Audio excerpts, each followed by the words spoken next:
We're all drowning in information these days, aren't we? Yeah. Especially when it comes to big, complex topics like, how we manage our planet. It can feel almost impossible sometimes to cut through all that noise and get to the heart of what truly matters quickly and thoroughly. Oh, absolutely. It's a challenge everyone faces, I think. Whether you're prepping for something important, diving into a new field, or just, curious, the sheer volume can be overwhelming. Hard to separate the signal from the noise sometimes. Exactly. And that's precisely what we do here on the Deep Dive. We take your stack of sources, articles, research, maybe even your own notes, and we try to extract the most important nuggets of knowledge and insight. Think of it as your shortcut to being genuinely well-informed, packed with, hopefully, some surprising facts and maybe just enough humor to keep you hooked. And today we're embarking on a deep dive into environmental management, which, sounds maybe a bit dry, but it's far more than just being green. It's really a strategic, interconnected approach to safeguarding our planet's future. It impacts everything, really, from the air we breathe to the products we buy. And our mission today is built on a really comprehensive document, MEVE12 Environmental Management. It outlines core concepts, key tools, real-world applications in this, crucial field. So let's start right at the beginning. What exactly is environmental management? Okay. At its core, environmental management is the systematic practice of managing and protecting the natural environment. So that includes its resources, ecosystems, biodiversity, the whole lot. Systematic, okay. Yeah. And its main goal is to promote sustainable development and actively reduce adverse environmental effects. Essentially, it's about harmonizing, human activities with environmental needs. Oh, amazing. I like that. What's truly fascinating here, I think, is how holistic and interwoven this field is. It's not just about stopping negative impacts, which is important, of course, but it's also about actively building a more resilient and just future for everyone. Fundamentally, it involves strategic planning, rigorous implementation, and continuous monitoring. Okay, so it's a systematic approach, like you said. Yeah. A long-game strategy, maybe, rather than just a series of isolated actions or, quick fixes. Why is adopting this systematic approach so incredibly critical right now, perhaps more than ever? Well, it's critical for reasons that are deeply intertwined with our collective well-being and, frankly, our future. First off, it's foundational for natural resource preservation. Right, the basics. Exactly. We need to ensure the sustainable use of vital resources like water, forests, minerals, energy, preventing their destruction or irreversible damage for future generations. It's about managing a finite planet, essentially. And beyond just the resources we directly consume, it's also about the very systems that sustain life itself, isn't it? Precisely. That brings us neatly to ecosystem and biodiversity protection. Safeguarding and restoring vital ecosystems is paramount. Why?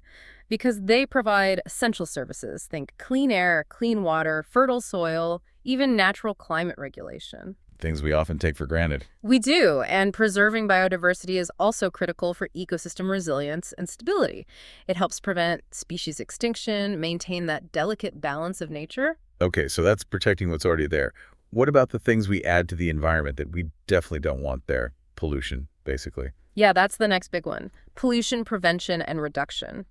Environmental management means taking proactive steps to prevent and decrease pollution from all sorts of sources. Like what? Oh, industrial operations, agriculture, transportation, waste disposal, the list goes on. It's about reducing the release of dangerous substances and mitigating environmental risks to both human health and natural ecosystems. And then there's the elephant in the room. Yeah. Climate change. Absolutely. Climate change mitigation and adaptation. This involves implementing solutions to counteract effects like rising sea levels, severe weather events, altered rainfall patterns, and, crucially, encouraging low-carbon and sustainable practices to reduce greenhouse gas emissions. So it's not just reacting to problems that are already happening, but really trying to get ahead of them. Exactly right.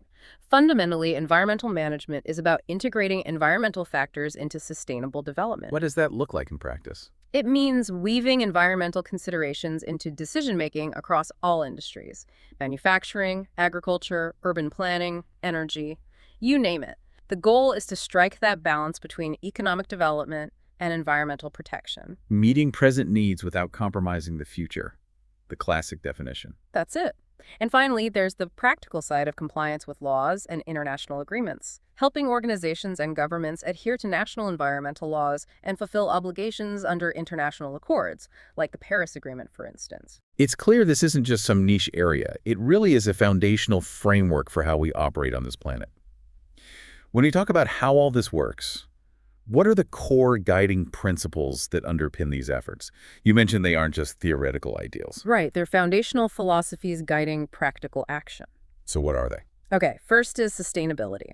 We've touched on it meeting current needs without compromising future generations, balancing environmental, social, and economic factors. Makes sense.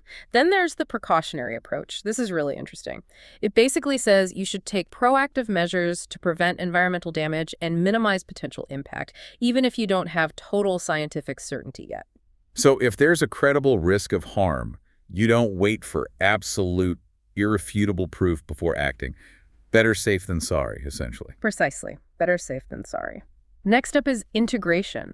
This means environmental factors should be woven into decision-making at all levels of government and across all sectors. Fostering collaboration is key here. Integration. Okay. Then, a really potent one. The polluter pays principle. Yes. Simple idea, complex execution sometimes. Those who cause environmental harm or pollution should bear the cost of remediation and mitigation. It promotes accountability and forces the internalization of environmental costs. That just feels like common sense, doesn't it? Yeah. If you make the mess, you should clean it up or pay for it. You'd think so. And finally, participation and stakeholder involvement. This principle recognizes the huge value of involving everyone affected: local communities, corporations, NGOs, government bodies. Promoting participatory approaches helps build consensus and ensures diverse viewpoints are considered. And that last point feels especially crucial when we get into specific tools, like something called an environmental impact assessment. Absolutely. That leads perfectly into it. The Environmental Impact Assessment, or EIA, is one of the most critical tools in the environmental management toolkit. Okay, so what exactly is an EIA? An EIA is a detailed, systematic study. It evaluates the probable environmental effects of a proposed project, like a new factory or a dam or a highway or some other planned activity before it gets the green light. Before it's implemented, okay? Exactly. It ensures environmental factors are rigorously considered in the decision-making, aiming to prevent harm before it even starts. And, you know, a surprising thing about EIAs is that while they're often seen as just a regulatory hurdle— Yeah, red tape. Right. But they frequently uncover entirely new, sometimes unexpected opportunities for more sustainable design or better resource efficiency, things that wouldn't have been spotted otherwise. So they can actually shift from being a burden to being an innovation catalyst. That's a great way to look at it, shifting from obligation to opportunity. Our source document lists a whole bunch of key elements that go into an EIA report. What are some of the absolutely crucial parts we should understand? Okay, well, the report typically kicks off with a clear project description. Details on location, design, scale, how it will operate, even decommissioning plans. Right, what is it? Then, crucially, it includes a baseline environment section. This describes the environmental characteristics before any development happens. What's the air quality like now? What species live there? What's the water situation? So you know exactly what you're starting with before making any changes. Makes sense. Then comes the actual impact assessment itself. That's right. This is where potential effects, both positive and negative, immediate and long-term, direct and indirect things like emissions, waste generation, habitat loss, noise, even socioeconomic impacts are analyzed. And alongside that, hand in hand with that are the mitigation measures. These are the specific techniques and strategies proposed to lessen, manage, or compensate for those negative impacts. Think environmental management systems, best practices, engineering solutions, monitoring plans. Okay, how are we going to deal with the problems we identified? Exactly. And finally, a really significant element is public and stakeholder engagement. The report needs to document how public comments, concerns, and advice were gathered and actually considered throughout the process. An EIA is so important because it identifies potential impacts early, promotes sustainable development by informing more balanced choices, enhances transparency, and can help prevent conflicts down the road. It sounds like a pretty rigorous process. Yeah. So I guess a project won't even get off the ground if it doesn't meet certain criteria to even require an EIA in the first place. How do we decide which projects warrant such a comprehensive review? That's a good question. There are several criteria used for screening. First, project type and size are often key triggers. Certain categories, like large industrial facilities, mining operations, major infrastructure projects, think dams, airports, highways, often require an EIA almost automatically, or based on their sheer scale, like land area or capacity. Big projects, basically. Generally, yes. Second, environmental sensitivity is critical. If a project is planned for a sensitive area, wetlands, coastal zones, protected nature reserves, areas with high biodiversity, even disaster-prone regions, it's much more likely to need an EIA because the potential impact on those delicate habitats is higher. Okay. Then there are the project characteristics themselves. Does the project involve, say, sizable changes in land use, significant extraction or use of natural resources? Does it have the potential to generate a lot of waste or contamination? Or impact things like noise levels, visual aesthetics, air or water quality? The nature of the project itself. Exactly. And related to that is the potential scale and magnitude of consequences. If the project could cause significant harm to key environmental elements, air, water, soil, ecosystems, biodiversity, cultural heritage, even human health, that flags it for review. Right. Also, stakeholder input and public concerns can play a role. If a project sparks substantial public interest or serious concerns from local communities or other stakeholders, an EIA might be mandated specifically to address those issues transparently. So public pressure can actually trigger one. It can. And finally, of course, there are specific legislative requirements and regulations. Laws or regulations often clearly outline the criteria or specific types of projects that must undergo an EIA, ensuring compliance with the legal framework. So what does this all mean for, say, you listening right now, someone who might be impacted by a new development proposed in your community? It sounds like your voice truly matters in this process. How does public participation actually work within an EIA? Oh, it's fundamental. Public participation in an EIA isn't just a box-ticking exercise. It's a really powerful mechanism. For starters, it fosters openness and transparency. The public gets access to project information. Okay. But more importantly, it helps identify crucial issues and values. Local communities can voice their concerns, yes, but they also often share invaluable local knowledge and expertise, things that purely scientific analyses might completely miss. Like knowing where a particular stream floods or where certain wildlife passes through. Exactly, that kind of ground truth information. This significantly enhances decision-making by incorporating diverse viewpoints. It often leads to better project alternatives being considered or more effective mitigation strategies being developed. And I imagine it also helps build acceptance and ownership. Making people feel genuinely heard can probably lead to better outcomes and less conflict down the line. Absolutely. It fosters trust.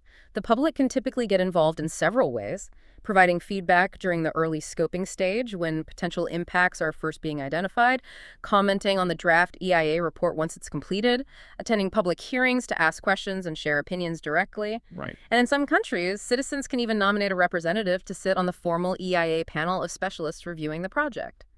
This collective wisdom and direct experience from the public are pretty much indispensable for a truly robust and meaningful EIA. That makes perfect sense. It connects back to that principle of participation you mentioned earlier.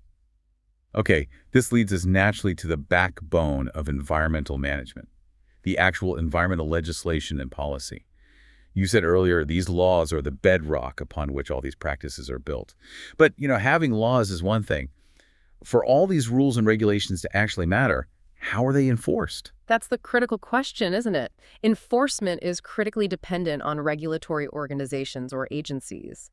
These bodies are empowered by law to ensure that organizations and sometimes individuals actually abide by the environmental rules. Okay, the enforcers. What tools do they have? They have several tools at their disposal. A big one is conducting regular inspections of facilities or sites to check for compliance. Then they have various enforcement measures they can use if they find violations. Like what kind of measures? That can range from issuing warnings or notices to levying significant penalties or fines, mandating specific corrective actions, or even pursuing legal action through the courts in serious cases. So they have teeth. They're supposed to, yes. And another crucial tool is outreach and education. They often run programs to inform businesses and the public about the requirements and assist them in achieving compliance. Their importance really can't be overstated. They are the front line in safeguarding both the environment and public health, reducing pollution, preserving resources, protecting species. But I imagine they face some pretty significant challenges trying to do all that. It sounds like a massive job. They certainly do face challenges. Often, a major one is simply insufficient resources, not enough staff, budget, or technical capacity to cover everything adequately. Environmental standards themselves can also be incredibly complex to interpret and enforce consistently. Yeah, I bet. And unfortunately, sometimes there's just a lack of cooperation from certain companies or individuals who might try to cut corners or resist regulation. It's definitely a constant balancing act for these agencies. It sounds like a tough job, but absolutely essential. Now, shifting focus from the regulators to the regulated within individual organizations, companies, there's this concept called environmental management systems, or EMS. What exactly is an EMS? Okay, an EMS environmental management system is basically a defined methodology and framework that businesses use to manage their environmental responsibilities effectively. It offers a systematic approach for identifying, overseeing, controlling, and importantly, improving an organization's environmental performance. Systematic again. Yes, very much so. It's built on a philosophy of continuous improvement, ensuring legal compliance, and integrating environmental concerns right into regular day-to-day corporate operations, not just as an add-on. So it sounds kind of like a strategic playbook, helping a company not only comply with the rules, but also hopefully become a genuinely better environmental citizen over time. Our source mentions ISO 14001 as a key international standard for EMS. What are some of its most impactful elements? Right. ISO 14001 is the big international standard. It outlines several crucial elements. It always starts with a clear environmental policy, usually signed off by top management, stating the organization's commitment to environmental protection and compliance. Setting the tone from the top. Exactly. Then there's thorough planning. This involves identifying the organization's environmental aspects, how its activities impact the environment, understanding all the relevant legal requirements, and then setting clear environmental objectives and targets. Okay, what are we trying to achieve? Precisely. Then comes implementation and operation, establishing roles, responsibilities, providing training, setting up communication channels, managing documentation. Critical to making it actually work are robust monitoring and measurement procedures. You need ways to track performance for operations that have significant environmental impacts. Got to measure what you manage. You got it. Including regularly evaluating compliance with legal and other requirements. And finally, there's a management review where top leadership periodically looks at the whole EMS to ensure it's still suitable, adequate, and effective, which then feeds back into the overarching goal of continual improvement. So it really is a constant cycle. Plan, do, check, act, as they say. Okay, so that's the system within a company. But beyond just compliance and internal systems, there's this broader concept. Corporate environmental responsibility, or CER. What does that encompass, and what's driving companies to embrace it more these days? Right. CER, is sometimes called corporate social responsibility, CSR, or corporate sustainability, is essentially a commitment by companies to conduct their operations in a way that minimizes negative effects on the environment and society at large. It's about integrating sustainable practices into their core business strategy and operations. It definitely goes beyond just ticking the boxes for legal compliance. Right. Beyond the bare minimum. Exactly. And what's driving this? Well, it's not just pure altruism, though that might play a part for some. A big factor is simply growing environmental consciousness among consumers. People care more about where their products come from. There are also increasing demands from other stakeholders. Investors are looking at ESG performance. Employees want to work for responsible companies. So it's not just about what a company has to do legally, but what it kind of chooses to do, often driven by market forces, reputation, and stakeholder pressure. What are the tangible benefits for a company that embraces CER? The benefits can be really substantial. There are often significant cost savings from improved resource efficiency, using less energy, water, materials, creating less waste. There can be higher employee engagement and better retention. People feel proud to work there. Good for morale. Definitely. An improved brand reputation can attract customers and build loyalty. It can lead to increased market competitiveness. And on a larger scale, it plays a crucial role in aiding the transition to a more resilient, sustainable economy for everyone. It genuinely can be a win-win situation. That makes perfect sense. Good for the planet, good for the bottom line, potentially. And building on that proactive approach, there's something called cleaner production. How does that fit into this whole picture? Cleaner production is a really interesting and powerful concept. It's an approach that aims to reduce or eliminate waste and pollution right at the source, rather than relying on end-of-pipe treatment solutions like filters or wastewater treatment plants after the pollution has already been created. So prevention rather than just cure or cleanup. Exactly. It fundamentally shifts the focus to preventing environmental consequences throughout a product's or a process's entire life cycle. Think of it as designing the problem out from the very beginning, rather than just figuring out how to manage the mess later. Okay, so designing cleaner processes, using safer materials, that kind of thing. What are the core principles behind cleaner production? Its core principles are, first, radical pollution prevention. This involves process adjustments, substituting less harmful materials, improving operational practices. Second is maximizing resource efficiency, optimizing the use of raw materials, energy, water. Third is adopting a full life cycle perspective, considering a product's journey from cradle to grave. And fourth is a commitment to continuous environmental improvement, always looking for ways to do better. And the benefits? The benefits are pretty clear. Obviously, better environmental protection, improved air and water quality, healthier ecosystems, but also often significant cost savings because you're reducing waste, using less energy and raw materials, and potentially avoiding fines or treatment costs. Plus, it leads to enhanced regulatory compliance and improved reputation, and can really foster innovation and give companies a competitive edge. That makes a lot of sense. Focus on the source. Okay, so we have policies, corporate responsibility, cleaner production. How do we ensure all these efforts are actually working as intended? How do we check? One critical way sounds like environmental auditing. You described it earlier as checking the pulse of an organization's environmental health. Can you unpack that a bit more? What is it, and what are its main goals? Sure. Environmental auditing is essentially a systematic and independent examination of an organization's environmental performance, its policies, its processes, and its practices. It's like an objective checkup. Independent being key there. Very key. Its main goals are several-fold. First, to assess compliance, are they meeting the requirements of environmental laws, regulations, permits, standards?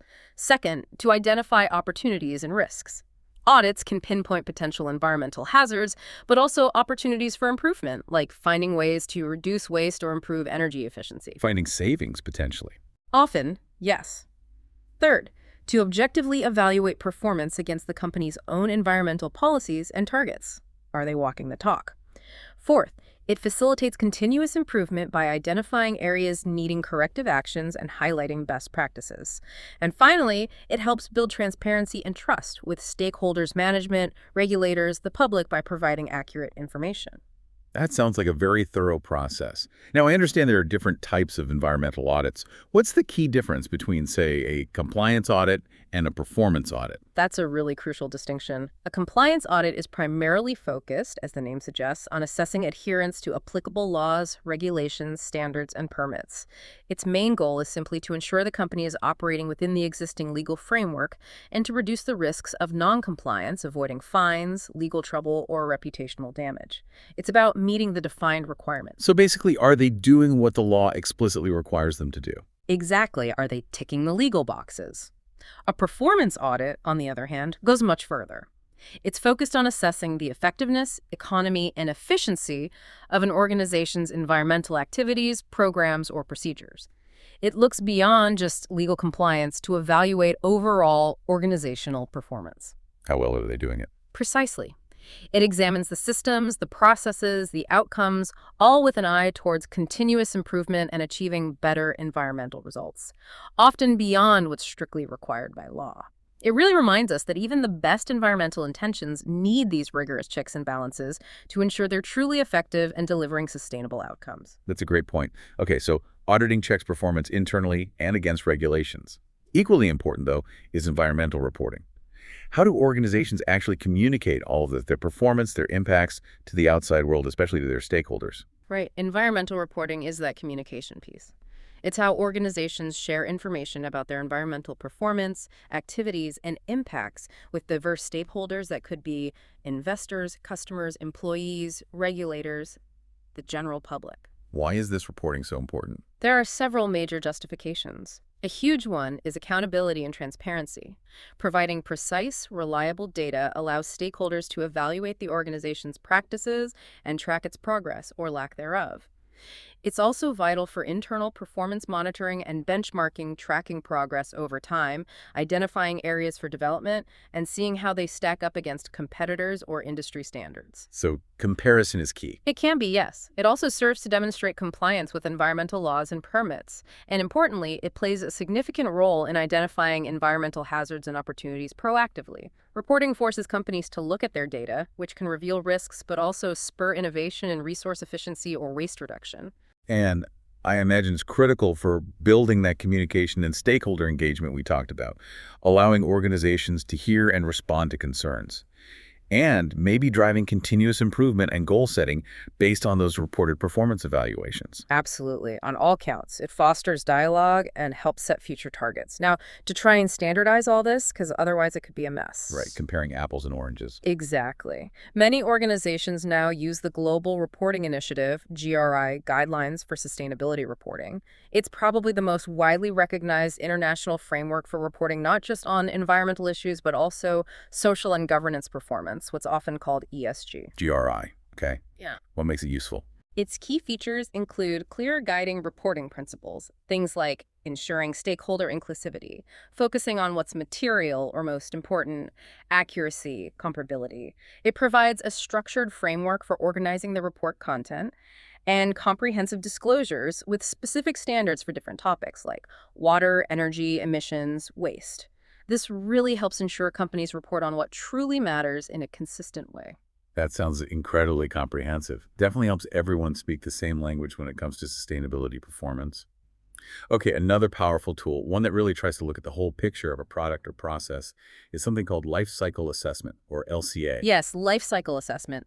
LCA is a methodical, very thorough strategy used to evaluate the environmental effects associated with a product's, a process's, or even an activity's complete life cycle. Complete life cycle, what does that mean exactly? It means looking at everything, literally from the moment raw materials are extracted from the earth, through manufacturing, transportation, the product's use phase by the consumer, all the way to its eventual disposal or recycling at the end of its life. Cradle to grave, or sometimes cradle to cradle if it's recycled. Wow. So think of it as looking at the entire story of a product, not just one chapter, like its manufacturing phase. That sounds truly eye-opening, especially when it might reveal unexpected impacts in, say, the supply chain or disposal phase. What are its main functions and advantages? LCA provides that crucial holistic perspective, which is its main advantage. It helps ensure we don't just shift environmental burdens from one stage of the life cycle to another, like reducing factory emissions, but creating more waste downstream. Right, solving one problem by creating another. Exactly. It enables precise impact assessment, identifying and quantifying various environmental effects, greenhouse gas emissions, energy use, water consumption, air pollution, land use, waste production, and more across all those stages. It's also incredibly valuable for comparative analysis. You can compare different product options or different ways of providing a service to identify which has lower overall environmental effects. Like comparing a reusable coffee cup versus disposable ones over their whole lives? Perfect example. It also serves as a potent tool for hotspot identification, pinpointing those key stages or processes within a product's life cycle where the major environmental impacts are actually occurring. This knowledge, in turn, directly informs design for environment DFE decisions, helping engineers and designers minimize environmental impact right from the earliest stages of product development. So it helps focus efforts where they matter most. Precisely. And governments also use LCA findings to help set environmental standards or create eco-labeling initiatives for consumers. Okay, that's incredibly useful. And closely related to that holistic view, and especially the climate impact part, is understanding your carbon footprint. This seems to be on everyone's radar these days, from individuals to huge corporations. Yes, your carbon footprint. In simple terms, it's the total quantity of greenhouse gas, or GHG, emissions usually measured in carbon dioxide equivalent, or CO2e, to account for different gases that are directly and indirectly created by an individual, an organization, a product, or even an event over its life cycle. Okay, direct and indirect. And it breaks down into three main categories, or scopes, which I know can get a bit confusing for people sometimes. Can you clarify those scopes 1, 2, and 3? Sure, let's break it down. Direct emissions, which are Scope 1, come from sources directly owned or controlled by the entity whose footprint is being measured. Think fuel being burned in a company's own boilers, furnaces, or vehicles. It's the smoke coming out of our own chimneys or tailpipes, basically. Okay, Scope 1, direct control. Well, scope 2. Indirect emissions from acquired energy, that's scope 2, are the emissions generated from the production of the electricity, heat, or steam that the entity purchases and consumes. So it's not emissions happening at their site, but the emissions created elsewhere at the power plant, for instance, specifically to supply them with energy. Got it. Indirect, but directly linked to their energy consumption. And then scope 3. That's the big one, right? That's often the big one, yes, and sometimes the trickiest to measure. Indirect emissions from other sources, scope 3, encompasses all the other indirect emissions that occur in the entity's value chain, both upstream and downstream. These come from sources not owned or controlled by the entity, but are related to its activities. Like what kind of things fall into scope 3? Oh, a whole range. It includes emissions embedded in purchased goods and services, their supply chain, transportation and distribution not owned by the company, business travel, employee commuting, the waste generated in operations and its disposal, emissions from the use of sold products by customers, and even emissions from the end-of-life treatment of sold products. It's the whole value chain picture. Wow. So scope 3 really expands the boundary of responsibility way beyond a company's direct operations. Yeah.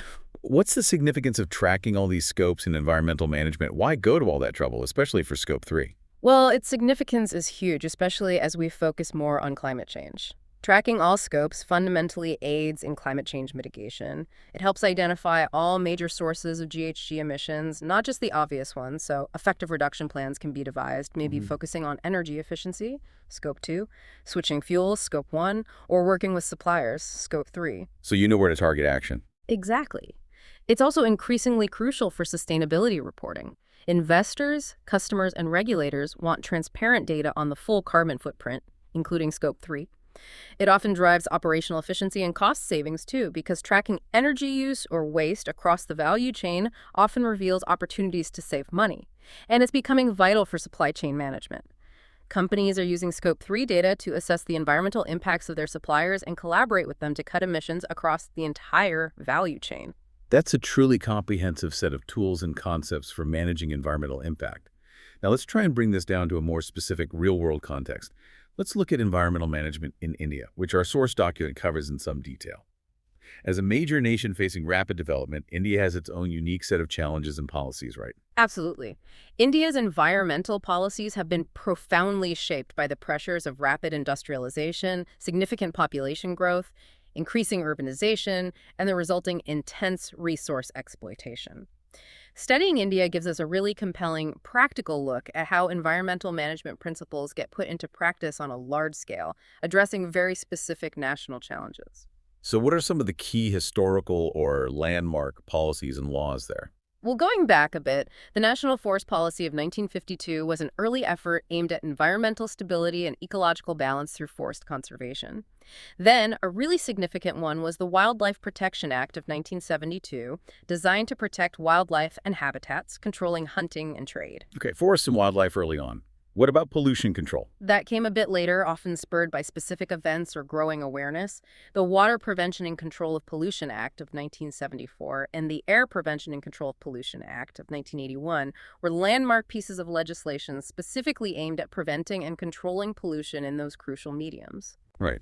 And more recently, have policies evolved? Definitely. The National Environmental Policy of 2006 aimed to integrate environmental concerns more systematically into broader developmental policies. A major step was the National Action Plan on Climate Change in 2008, which laid out India's comprehensive strategy for tackling climate change through 8 national missions, including a very strong focus on developing solar energy and improving energy efficiency. 8 missions, wow. And I read they even have a dedicated environmental court or tribunal, which sounds quite unique. Yes, that's quite significant. The National Green Tribunal Act of 2010 established the National Green Tribunal, or NGT. Its specific purpose is the expeditious disposal of cases related to environmental protection and conservation of forests and other natural resources.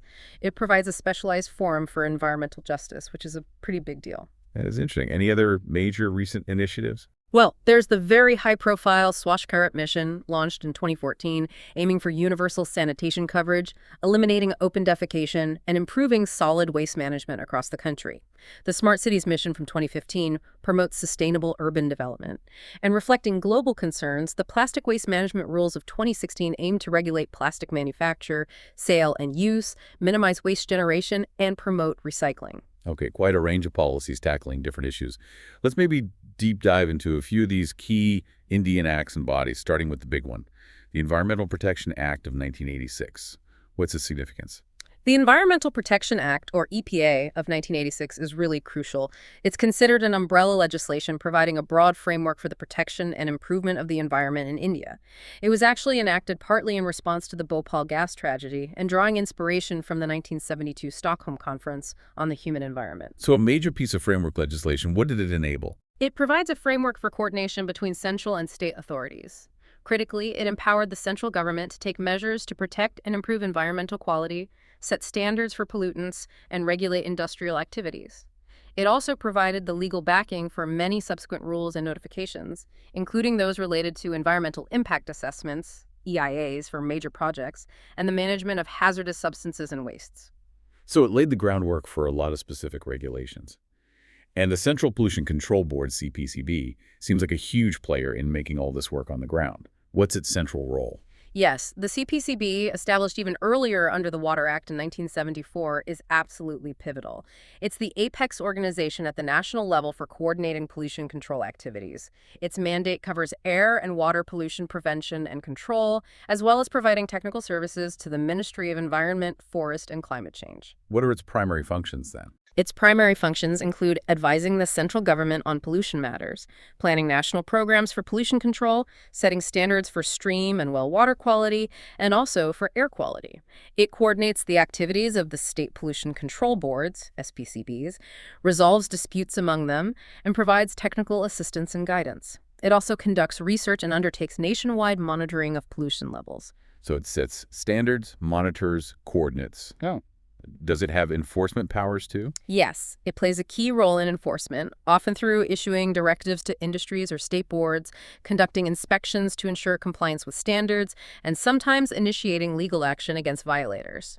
It also plays an important role in public awareness and education on pollution issues. Okay, so it's the central authority really keeping a comprehensive eye on environmental quality across the country. Now, speaking specifically of water, the Water Prevention and Control of Pollution Act, 1974, was one of those landmark pieces of legislation you mentioned. What was its main impact? This act was really the first major comprehensive legislation in India aimed specifically at tackling water pollution. Its primary goal was to prevent and control water pollution and to maintain or restore the wholesomeness of water, meaning its quality. It established the institutional structure for pollution control by creating the CPCB at the national level and the SPCBs in the states. So it set up the key agencies. What else did it do?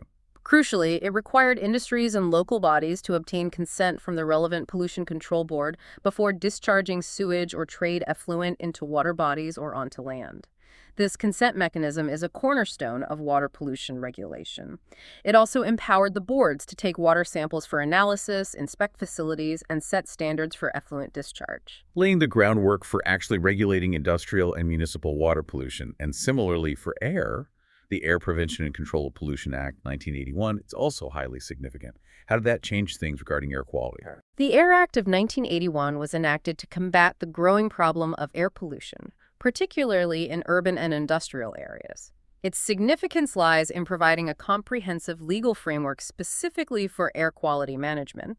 Like the Water Act, it empowered the central and state governments, primarily through the CPCB and SPCBs, whose functions were extended to cover air pollution, to take measures to prevent, control, and abate air pollution. What kind of measure? Key measures included declaring specific air pollution control areas, setting ambient air quality standards for different areas and purposes, and setting emission standards for industries and automobiles.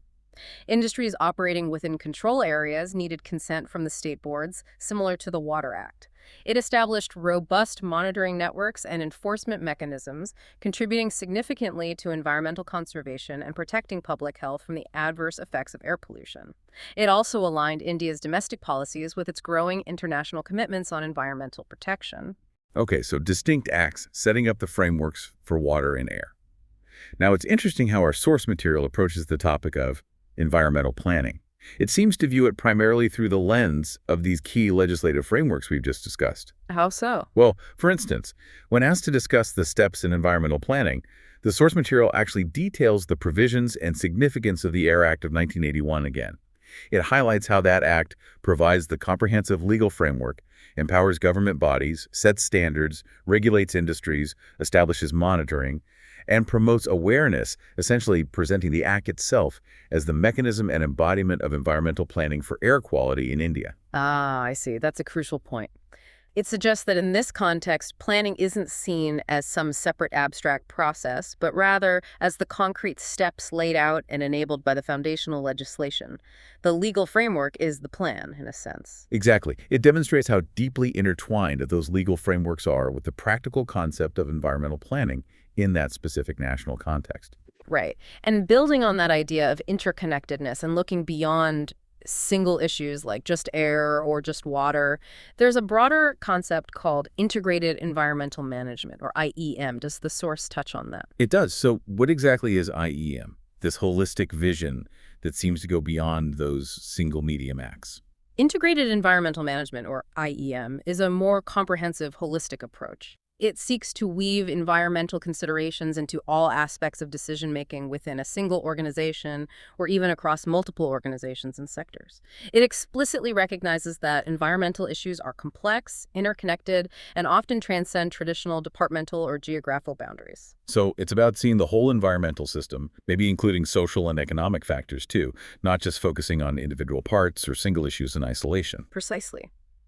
Its core is managing the environment holistically, taking into account those complex interactions between different environmental components, air, water, land, biodiversity, and also socioeconomic factors. Key features include integrating environmental considerations into decision-making at all organizational levels, from strategic planning down to operations.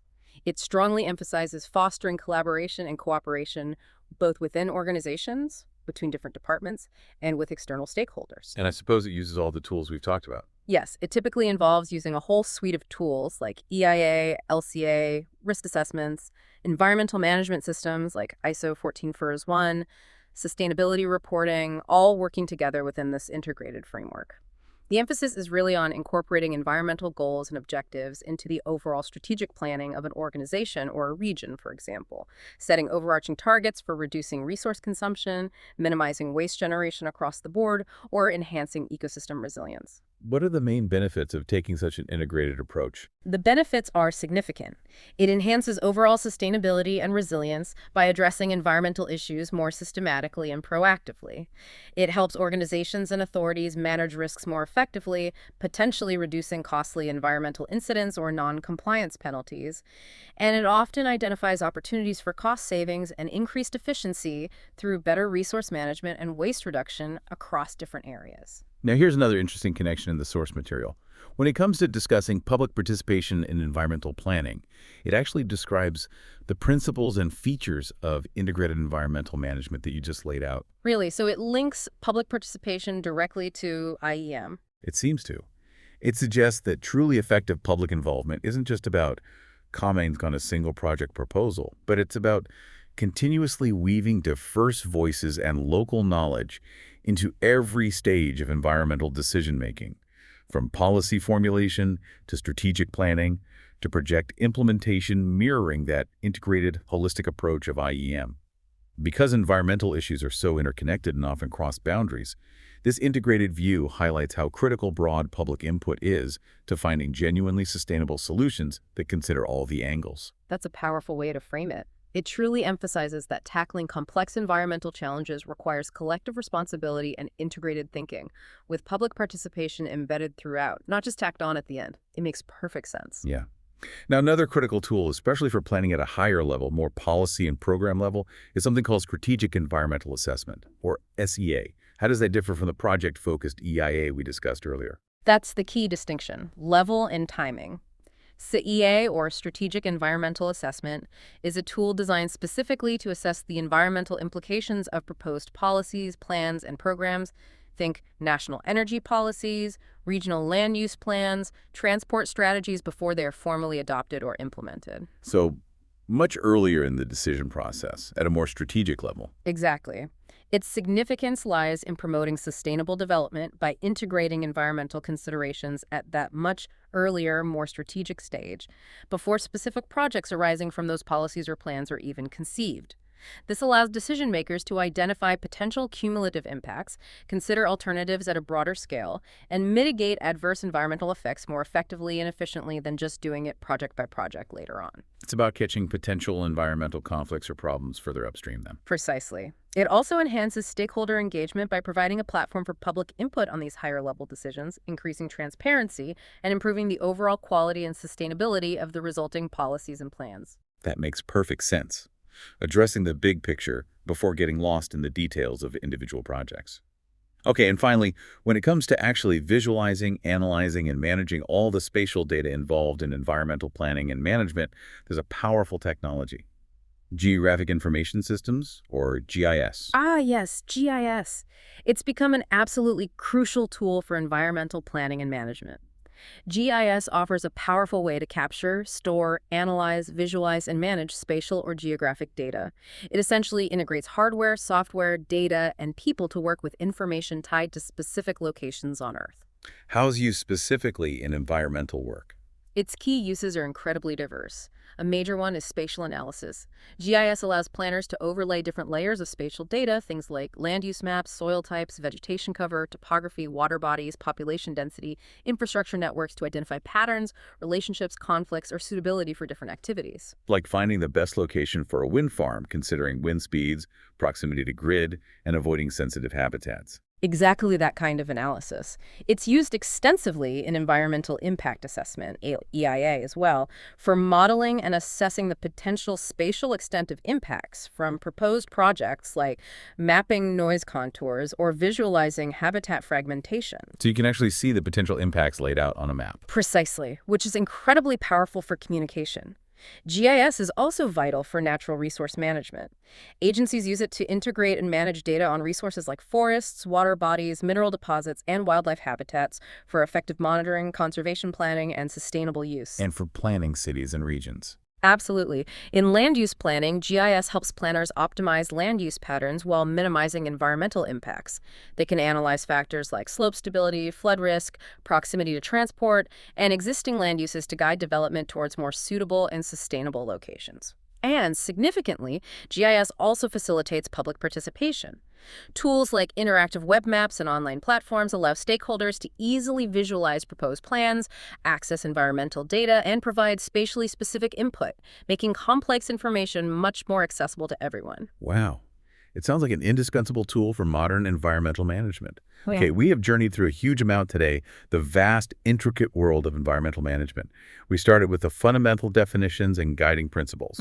Sustainability precautionary principle. Right. Then we dug into specific, powerful tools like environmental impact assessments, environmental management systems within companies, the whole concept of life cycle assessment. And carbon footprints, scope 1, 2, and 3. Exactly. And we looked at crucial national legislation and bodies, using India's Environmental Protection Act and the CPCB as key examples. Yeah, and wrapping up with those broader planning concepts like integrated environmental management, SEA, and the role of GIS. It's a lot to cover. It really is. I think what we've learned today, or what's been underscored, is that environmental management isn't some static checklist. It's truly an adaptive, integrated, and continuous process, and it's absolutely vital for our collective future.